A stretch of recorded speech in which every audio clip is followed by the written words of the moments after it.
simpler technique that was stable, because Talbot's technique wasn't fixed.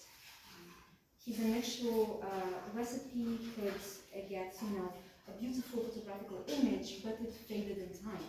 Quite quickly, like a matter of days, you would get nothing. And he wanted something that was stable and simpler. And he just kind of discussed with chemists and friends and other scientists, and he found out from a guy studying electronics about one chemical, and then he started to experiment with a different chemical, and they were both based on iron salts, which don't react to the whole spectrum of light like silver does.